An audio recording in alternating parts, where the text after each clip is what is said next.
नमस्ते सबको, art palette bye SAMP में सबका स्वागत है। आज मैं दिखाऊंगी कि एक फ़ोटो से उसका बैकग्राउंड को कैसे अलग किया जा सकता है और फ़ोटो का जो फिगर है उसको कैसे अलग कर सकते हो, बैकग्राउंड को कैसे चेंज कर सकते हो और फ़ोटो के ऊपर कैसे आप थोड़ा सा एडिट कर सकते हो फ़ोटोशॉप में। ये मेरा एक फ़ोटो है, तो इसको क्या करूँगी, यहाँ पे जो फिगर है यानी कि मैं जो हूँ यहाँ पे, मेरा जो छवि यहाँ पे है, इसको अलग करने का एक तरीका है। जो मैजिक जो टूल होते हैं ना, ये जो मैजिक टूल है 4th नंबर पे, इस टूल को सिलेक्ट करके यहाँ पे देखिए सिलेक्ट सब्जेक्ट नाम की एक ऑप्शन आएगा, तो उस पर क्लिक करने से ये पूरा का पूरा सिलेक्ट हो जाएगा। ठीक है, हो जाते हैं जो भी सब्जेक्ट यहाँ पे रहेगा इमेज में वही सिलेक्ट हो जाएगा अपने आप ही। तो मैजिक टूल सिलेक्ट करने के बाद सिलेक्ट सब्जेक्ट पे मैंने क्लिक कर दिए है। अब देखते हैं क्या होता है। तो देखिए यहाँ पे प्रोसेस हो रहा है। तो ये जब ग्रीन हो जाएगा पूरा लाइन, यहाँ पे मेरा जो फिगर है यानी कि मेरा जो पिक्चर है यहाँ पे, उस पे उसके साइड पे एक वो जो सिलेक्ट हो गया पूरा का पूरा। उसके बाद Ctrl+Shift+J बटन को एक संग प्रेस करने से अलग लेयर पे ये जो सब्जेक्ट है ये चला जाता है। तो आपको Ctrl+Shift+J करना होगा, उसको अलग कर लेना पड़ेगा। पर यहाँ पे एक दिक्कत है, ऐसे यानी कि ऐसे मैजिक टूल से जब आप किसी भी सब्जेक्ट को अलग करोगे तो ये जो प्रॉब्लम होगा ये आपको अच्छे से नज़र आएगा। देखिए ये इसका जो एजेस है कैसे, जैसे मैंने कहीं पेपर से उसको फाड़ के निकाले है, इस टाइप का हो जाता है। ठीक है, शायद आप लोग अच्छे से देखिएगा तो समझ में आएगा। देखिए मैं बैकग्राउंड की जो कलर है उसको चेंज करके दिखाने की कोशिश कर रही हूँ।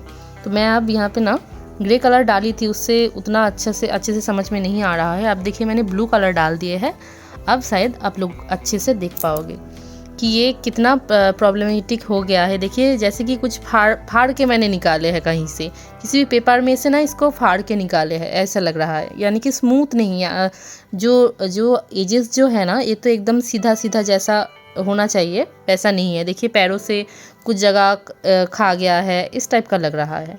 तो हमें इस प्रोसेस से मैजिक टूल से जैसे सिलेक्ट सब्जेक्ट करती हूँ ना, इस टाइप से आप लोग अगर करोगे तो यही प्रॉब्लम होगा। तो ऐसा ना करोगे तो ही अच्छा है। ये प्रोसेस बहुत ही फास्ट है, बहुत ही जल्दी से हो जाते हैं, पर प्रोसेस ठीक नहीं है। इस टाइप के काम के लिए ये प्रोसेस ठीक नहीं है। तो कौन सा प्रोसेस ठीक है मैं आप उसको दिखाती हूँ। तो पेन टूल को ले लेना। पेन टूल को लेने के बाद जो एरिया आपको ज़्यादा कठिन लगता है, देखिए पैरों का जो साइड है ये मुझे यहाँ पे ज़्यादा कठिन लग रहा है, क्योंकि यहाँ पे ना बहुत सारे घांस है, यानी कि बहुत सारे कार्व्स है छोटे छोटे। तो इसको अच्छे से ड्रॉ करना पड़ेगा। तो इसीलिए पेन टूल को सिलेक्ट कर लो। सिलेक्ट करके इसको ऐसे धीरे धीरे जो वाला पार्ट आपको कठिन लगे, मैं पहले भी बोल रही हूँ अभी भी बोल रही हूँ कि जो वाला पार्ट आपको कठिन लगेगा कट करने में यानी कि सिलेक्ट करने में पेन टूल से, तो उस जगह को आप पहले कर लो, तो बाकी का उतना कुछ नहीं है। तो बस धीरे धीरे ऐसे जैसे मैं कर रही हूँ, देखिए जूता जो मैं पहनी हूँ यहाँ पे, तो अच्छे से उसको सिलेक्ट करना होगा।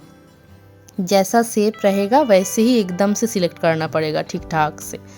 तो इसको थोड़ा सा धैर्य के साथ कर लो, तो बाकी जो है ड्रेस वगैरह जो है, हेयर जो है, उतना कठिन नहीं है उसको सिलेक्ट करना। ठीक है, तो बस ये वाला जो पार्ट होगा इसको आपको धीरे धीरे ही करना पड़ेगा।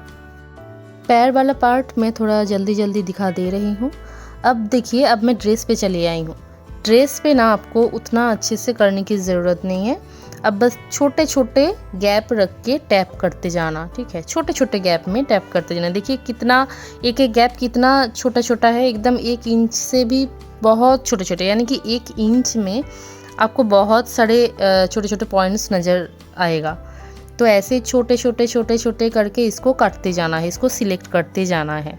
ठीक है, ऐसे ही धीरे धीरे पूरे बॉडी को सिलेक्ट कर लेंगे। अभी मैं हेयर से लेके यानी कि हेड का जो पार्ट है उसको सिलेक्ट कर रही हूँ। तो जो हेयर यहाँ पे मोटा और डीप टाइप का रहेगा उसी को सिलेक्ट करेंगे, और बाकी जो हल्का टाइप का बाहर चला गया हो 1-2 उसको सिलेक्ट नहीं करेंगे, ठीक है। मोटा वाला एकदम जो डीप जो दिख रहा है यहाँ पे, उसी को सिलेक्ट करेंगे, ठीक है। क्योंकि वहाँ से अगर इरेज करने की ज़रूरत पड़े तो अगर बाकी का वो जो एक दो बाल जो बाहर निकला हुआ है उसको अगर सिलेक्ट करोगे तो उसको फिर से बनाने में, फिर से उसको ठीक करने में ना थोड़ा टाइम लग जाता है। तो उसको क्या करेंगे, वो जो एक दो हेयर अलग से निकला हुआ है उसको पेन से ड्रॉ कर देंगे बाद में। तो देखिए ऐसे बात करते करते सिलेक्ट हो गया है। फिर शुरू का जो पॉइंट है उस पर मिला देंगे। मिलाने के बाद कंट्रोल एंटर करके कंट्रोल शिफ्ट जे बटन को प्रेस कर देंगे। तो ये जो सिलेक्ट हुआ होगा, जो सिलेक्ट है, जो इतने देर से हम लोग सिलेक्ट कर रहे थे वो अलग लेयर पे चला जाएगा। तो अब देखिए डिफरेंस मैं दिखाऊंगी।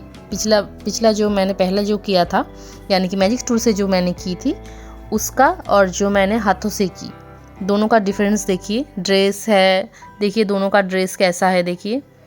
और नीचे जो पैर का जो पार्ट है उसको अच्छे से देखिए, यहाँ पे चला गया है अलग से। कुछ जगह जगह ऐसे जैसे फाड़ के लाई हूँ, कुछ जैसे कि ये पेपर है किसी ने खा दिया है। तो देखिए यहाँ पैरों का पार्ट देखिए यहाँ पे कितना सुंदर है, और यहाँ पे देखिए कैसा है। तो अगर आप लोग क्वालिटी की बात करोगे तो हाथों से करोगे तो ज़्यादा सुंदर रहेगा, और अगर मैजिक टूल से करोगे तो जल्दी हो जाएगा, लेकिन क्वालिटी का कोई गारंटी नहीं रहेगा। अब आप चूज़ कीजिएगा कि आपको किस प्रोसेस से करना है। तो मुझे ये जो पेन टूल से मैंने की, इस पे ज़्यादा टाइम मुझे नहीं लगा, तो इसी से हम लोग कर सकते हैं। बहुत ज़्यादा टाइम नहीं लगता है, थोड़ा सा टाइम लगता है। अब मैं ना कोई भी एक बैकग्राउंड चूज़ कर लूँगी मेरे गैलरी से। तो मैंने ये वाला बैकग्राउंड चूज़ किया और उसको ड्रैग करके देखिए ऊपर का जो खाली जगह है वहाँ पे मैंने छोड़ दी। अब इसको यहाँ पे ड्रैग करके छोड़ देंगे तो ये पीछे आ गया, देखिए बैकग्राउंड आ गया है। अब मैं पहले ये ठीक कर लूँगी कि मैं किस जगह पे खड़ा रहना चाहती हूँ, किस जगह पे इस इमेज को खड़ा रखूँगी तो ज़्यादा अच्छा रहेगा। तो देखिए मैं ये वाला पार्ट चूज़ कर रही हूँ। ये जो पीछे देखिए वो जो आर्च टाइप का एक कुछ ट्रीज़ वगैरह है जो भी है, तो वो वाला पार्ट है। अब देखिए सामने कोई आ गया है, उसको मुझे हटाना है।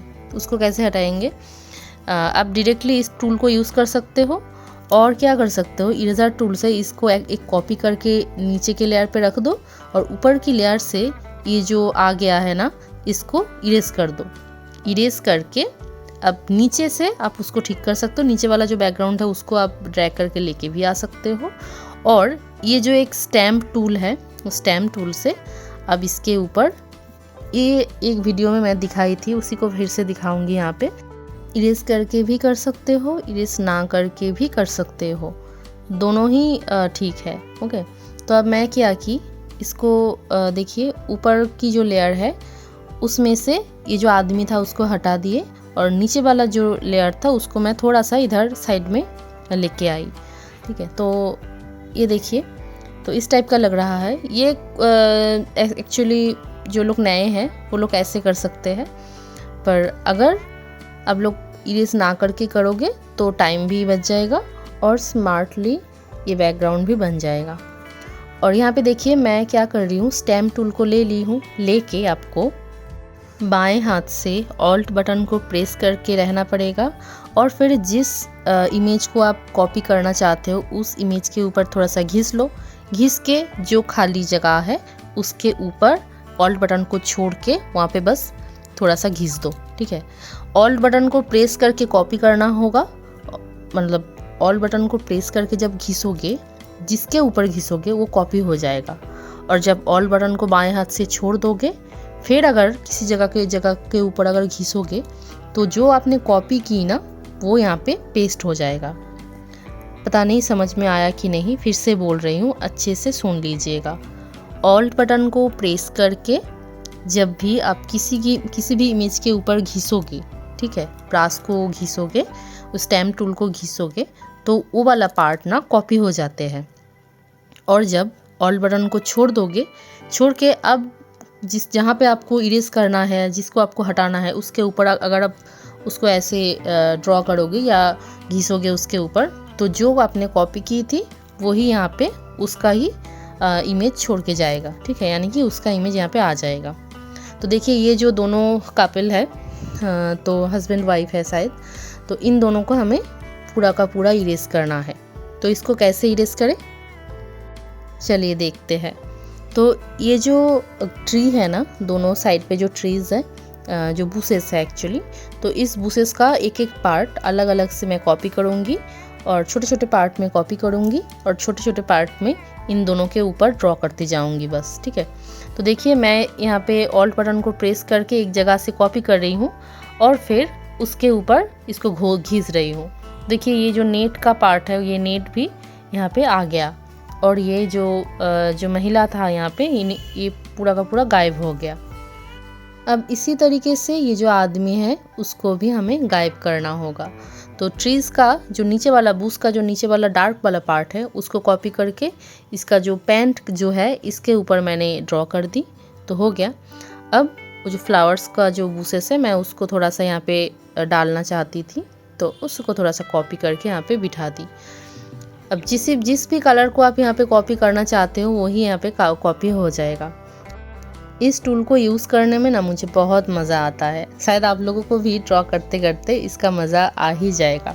ये टूल बहुत अच्छा लगता है मुझे और बहुत आसानी से ना ये हो भी जाते हैं। और जब मैं इसको छोटा करके जब पूरा इमेज को दिखाऊंगी ना, आप लोग समझ ही नहीं पाओगे कि यहाँ पे कुछ था एक्चुअली। तो इसको और भी अच्छे से किया जा सकता है, पर फिर भी फ़िलहाल इतना ही ठीक है आप लोगों के लिए, इतना ही अब आज के लिए सीख लो। तो ये तो हो गया है। अब इसके पीछे एक शैडो डालने की ज़रूरत है, तो मैं क्या करूँगी, इसको कॉपी कर लेंगे। कॉपी करके देखिए साइड में लेके आ गई। अब उस बॉक्स के ऊपर जो लेयर है, लेयर के अंदर जो बॉक्स है उसके ऊपर एक टैप कर दो, तो ये हो जाएगा। देखिए कंट्रोल बटन को प्रेस करके एक टैप कर दोगे तो ये सिलेक्ट हो जाएगा। सिलेक्ट हो जाने के बाद ऑल्ट बैक स्पेस करके कोई भी एक डार्क सा कलर यहाँ पे डाल दो। डाल देने के बाद कंट्रोल टी बटन को प्रेस करके इसको ऐसे नीचे की तरफ कर दो और फिर इसको एक लेयर इफेक्ट दे दो। मैं यहाँ पे मल्टीप्लाई नाम की लेयर इफेक्ट यहाँ पे डालूँगी। और अगर इसको थोड़ा सा ठीक ठाक करने की ज़रूरत पड़े, यानी कि जब दूर में जो है, देखिए जो माथे का जो पार्ट है वो तो दूर पे है, तो वो थोड़ा सा छोटा टाइप का हो जानी चाहिए। तो इसीलिए दूर वाले जो पार्ट है उसको थोड़ा सा हम छोटा कर लेंगे। छोटा करने के बाद देखिए अब सही लग रहा है।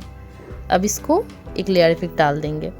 लेयर इफेक्ट देने के बाद इसकी ओपेसिटी को थोड़ा सा कम कर लेंगे। अब कम करने के बाद इरेजर टूल लेके ट्रांसपेरेंसी का जो ऑप्शन है ऊपर में उसको ऑन करके दूर से उसको थोड़ा सा इरेज कर देंगे, तो ये ना और भी रियलिस्टिक लगेगा। अब मैं इसके ऊपर थोड़ा सा लाइट कलर की और डार्क कलर की शेडिंग कर देंगे। उसके लिए मुझे सॉफ्ट ब्रश चाहिए, तो कोई भी एक सॉफ्ट ब्रश सिलेक्ट कर लूँगी। सिलेक्ट करके जो सूरज का जो यानी कि सनलाइट का जो कलर होते हैं येलिश टाइप का, उस टाइप का एक कलर चूज़ करके बालों पे, माथे पे, चीक्स पे और चिन पे, थोड़ा सा ये जो हैंड के ऊपर जहाँ पे लाइट गिरना चाहिए उस जगह पे हल्का हल्का करके लाइट्स की कुछ शेडिंग कर देंगे, ठीक है, थोड़ा थोड़ा। तो देखिए मैं कहाँ कहाँ पे की हूँ, ऐसे करेंगे। और जो पैंट जो है पैरों पे, वहाँ पे भी थोड़ा सा कर देंगे। करने के बाद देखिए अंदर वाला जो पार्ट है जहाँ पे लाइट नहीं आएगा, वहाँ पे मैं उसको इरेज कर दे रही हूँ अच्छे से इरेज कर दीजिएगा। ऐसे करने के बाद इस पर एक लेयर इफेक्ट लगा दूँगी। तो लेयर इफेक्ट मैं यहाँ पे ओवरले नाम की लेयर इफेक्ट यूज़ कर रही हूँ और फिर ओपेसिटी को थोड़ा सा कम कर देंगे।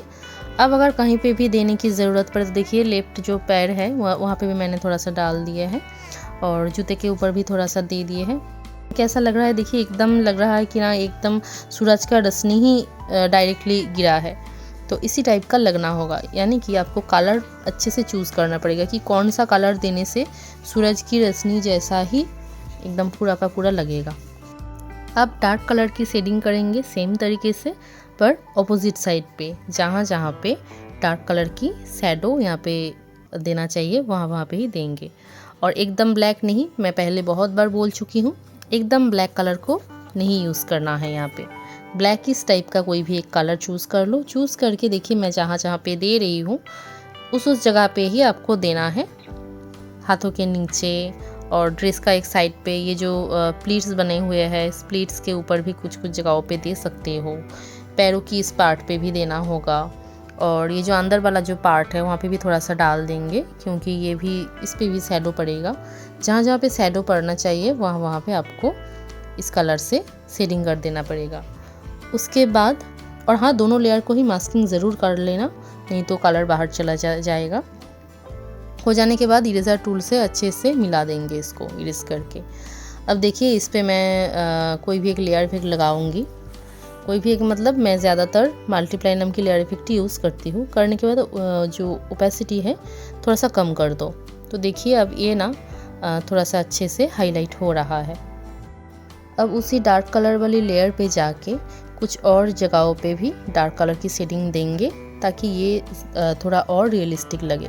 देखिए जब डार्क कलर की शेडिंग और भी दे रही हूँ तो कितना अच्छा लग रहा है ड्रेस के ऊपर, और जहाँ पे भी ये ज़रूरत है वहाँ पे भी देने के बाद देखिएगा ये कितना हाईलाइट होगा। यानी कि ये जो कैरेक्टर और भी अच्छे से ना विजुअल होगा, यानी कि अच्छे से क्या बताते हैं उसको, जो भी हो अच्छा लगेगा।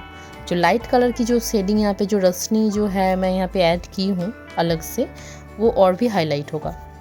आज के लिए बस इतना ही, बाकी का अगले वीडियो में दिखाएंगे। हेलो व्यूअर्स, अगर आप लोग फोटोशॉप पे फ्री में ड्राइंग सीखना चाहते हो तो आपके स्मार्टफोन में जाके यूट्यूब आइकॉन पे क्लिक करके सर्च ऑप्शन में मेरे चैनल का नाम लिख के सर्च कीजिए। फिर व्यू चैनल से चैनल को ओपन करके प्लेलिस्ट में चले जाइए। वहाँ पे थोड़ा सा स्क्रॉल करने के बाद पेंटिंग इन फोटोशॉप नाम की एक प्लेलिस्ट आपको दिख जाएंगे। फिर उस प्लेलिस्ट के अंदर जाके स्क्रॉल करते करते एकदम नीचे चले जाइए। वहाँ पे जो फर्स्ट वीडियो आपको दिखेगा वहाँ से आप लोग शुरू कर सकते हो। पर एक बात की यहाँ पे बहुत ध्यान रखनी पड़ेगी, और वो है वीडियो को बिना स्किप किए देखना पड़ेगा, नहीं तो सीखने में कमी रह जाएगी।